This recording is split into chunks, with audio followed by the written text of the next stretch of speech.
নমস্কার। মেখলিগঞ্জ কুচলিবাড়ি পশ্চিমপাড়া এলাকার ইস্পিতা কুণ্ডু দুটি কিডনি বিকল। বিগত কয়েক বছর ধরে চিকিৎসা করে আসেন। ইতিমধ্যেই ডাক্তারবাবু দেখে বললেন তার দুটি কিডনি ট্রান্সফার করতে হবে তাড়াতাড়ি।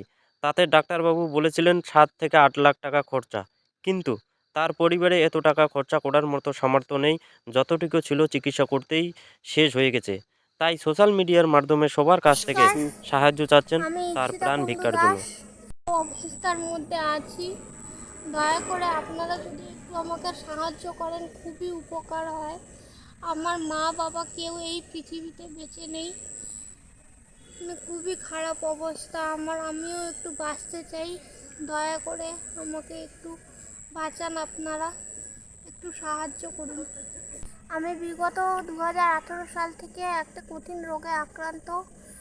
আমার 3টি বড় অপারেশন হয়েছে, আর বর্তমানে 4 বছর ধরে আমি ডায়ালিসিস করছি, সপ্তাহে 2 থেকে 3টা করে। আমার দুটো কিডনি খারাপ।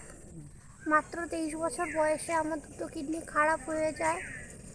আমার খুবই খারাপ অবস্থা। যদি আপনারা আমাকে একটু সাহায্য করেন।